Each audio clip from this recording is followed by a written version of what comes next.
Hello, welcome to Yoga with Rach. I'm Rach. Thank you very much for joining me. Welcome back to our Leo season yoga practice. So we're going to have a little look at working with some twists. So we're really getting into the spine. Leo rules the heart as well as the spine, and then we're going to have a little look at some back bends just to finish our practice. If you're just coming into this, you might want to go in and practice either last week's practice, or you might want to start with some sun salutations, either A or B, it doesn't matter on the variations, and I've put them in the link in the comments below in case you want to go back into them, or I will link them at the end, or you might just start by going straight into this practice. It's really up to you, just listening to your body. So come straight up to standing. And we're just going to start to check in with our chair pose. So just starting with the feet about hip width apart, and let the arms relax down by the feet. Big inhale, we're going to raise the arms forward and up. And then as you exhale, keeping the arms lifted, bend the knees, sit down into your chair pose. Lift the chin, lift the chest. And then when you're ready to release, bend a little bit deeper into the knees and fold over the legs, the fingertips behind the mat. Inhale, halfway lift, and lifting all the way up to standing. So I'm just going to show you that from the side. So we keep the feet hip width apart. Inhale, raise the arms up. Exhale, sit down into your chair pose. So really make sure you're pushing the hips, the tailbone down and back. So you're not trying to pull forward. So the weight's in being held by your core, not dumping into the quads. So you're pushing the hips, the tailbone down and back, and we can lift. Focusing on the breath. Whenever you're ready, fold and release over the legs. Inhale, halfway lift, and come all the way up to standing. So we're going to have a little go with a twist, and so try and listen along with this rather than follow it or mirror me in this particular practice. So with a twist, we're going to go to the right first, then we're going to fold, and then we're going to go to the left. So we're going to inhale, raise the arms, exhale, sit down into your chair. Inhale, bring the hands into Namaste, flare the elbows out to the sides. Keep the legs in line with each other. So as you twist, you might notice that one leg tries to pull forward. Keep drawing both hips back. We're going to go over to your right, taking your left elbow across and point the right elbow up. Look down and just check in with what's going on with the legs. Make sure they're not pulling forward. If it feels comfortable, sit down and maybe you can hook your left elbow to your right knee. When you're ready, fold over the legs. Inhale, halfway lift, and keep coming back up. And we're going to change sides. Inhale, raise the arms up. Exhale, sit down into your chair. Inhale, bring the hands into Namaste. So you're going to go to your left this time. Twist into the left, take your right elbow across. Look down and make sure your right knee hasn't pulled forward. So if you twist, check that this isn't happening, that you're not pulling the knee in front, that you're just twisting into the torso. It doesn't matter how high this elbow is, so it's all about the twist. The bind might happen later, and it may happen today. When you're ready, release. So you might stay with your chair twist, or you might come all the way down into a squat. If you had that, your knees might be clicking as much as mine are, which is perfectly fine. So, if you're in your squat, keep the heels lifted, and we're going to have a go. This time you can bring the legs together. So we're not letting the legs splay out. So we're keeping the legs together. You might even step the feet a bit closer together. Bring your hands together. And you're going to go to your right again. So you're twisting, pointing the left elbow in front. If you wish to have a go, see if you can hook the elbow and point your right elbow up towards the ceiling.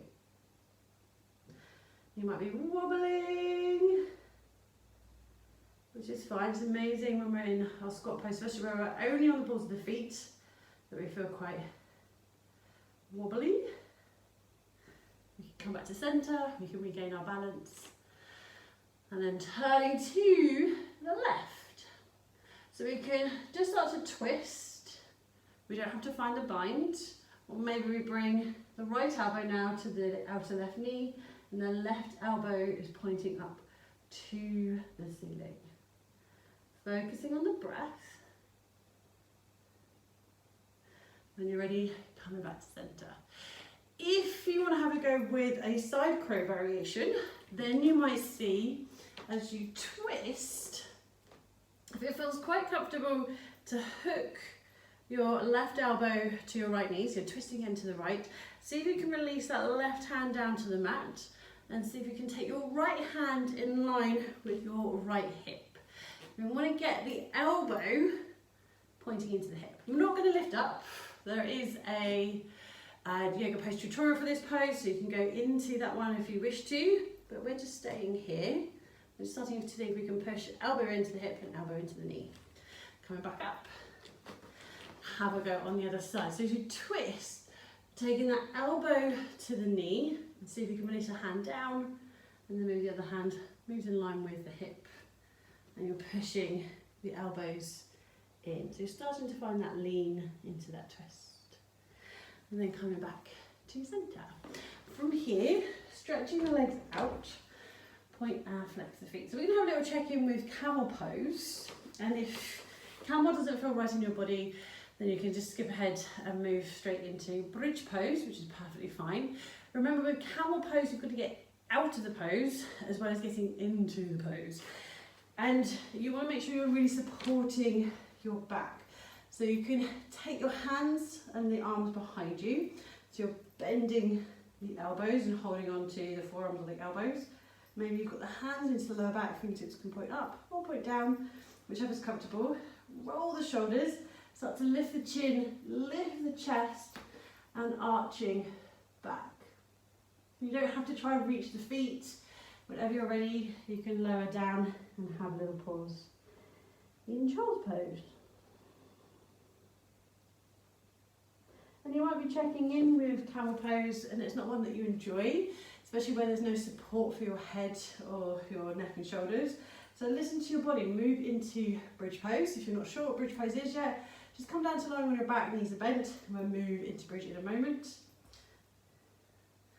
So supporting your back, lift the chin, make sure you're not dropping your head all the way back into the shoulders.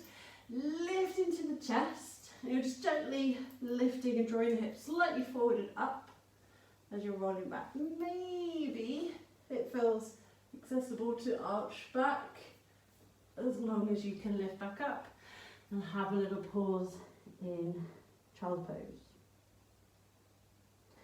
So you might stay in child's pose for a few moments. When you're ready, move on to your back into bridge. If you're working with bridge, you might already be there. This might be the point where you want to grab a brick block so you can take it into a bit more of a restorative practice.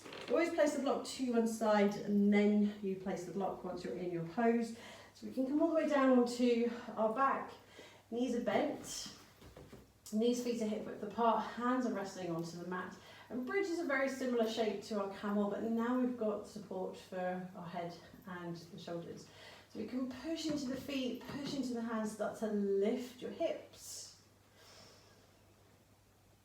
And then whenever you're ready, we can lower the hips, the tailbone back down.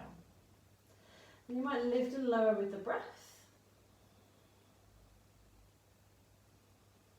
You might stay there for a few moments, or you might grab your block. So you've got the first level, really nice and low, but just enough to really get a nice stretch and release into the lower back.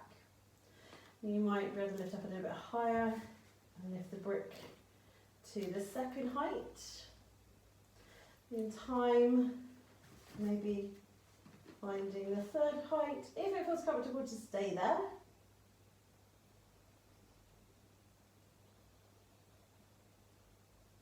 Again, just listening to your body. You might still be in camel pose, so if you are, maybe you're starting to move into bridge pose. If you've been in bridge pose for a while, you might be using the block for support, and you could have a go with bringing one knee into the belly, perhaps reaching the leg up towards the ceiling, and we go with one-legged bridge. Or maybe you're starting to lift up into wheel pose if that feels comfortable in your body.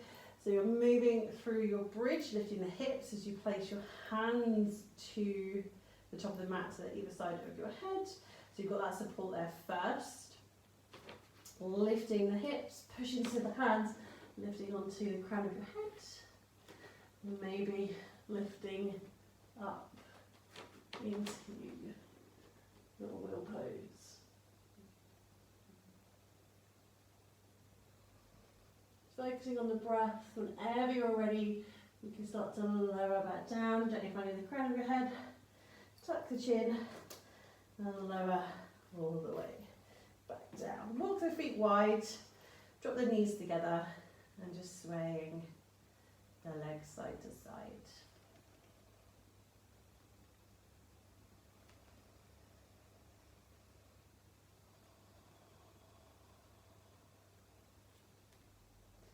And you can slow that movement down, dropping the knees together. You might let the hands rest gently onto the belly or perhaps fall away from the hips. Maybe you're stretching the legs out. Just have a little mini Savasana. You might stay here for longer.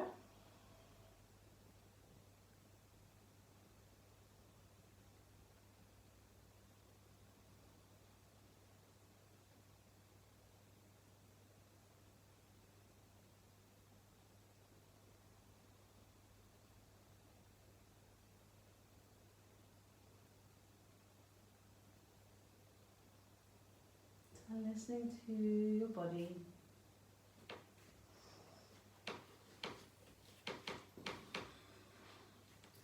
Staying in Savasana for a little bit longer if you wish to. Maybe you're still having a little play in your back bends. Really just allow yourself to listen to your body and explore and play with what feels right for you in those twists. Maybe you're starting to work towards side crow, so I'll pop a few links in the description below. We'll put a couple of links in here. But thank you very much for joining me, and I'll see you next week. Namaste.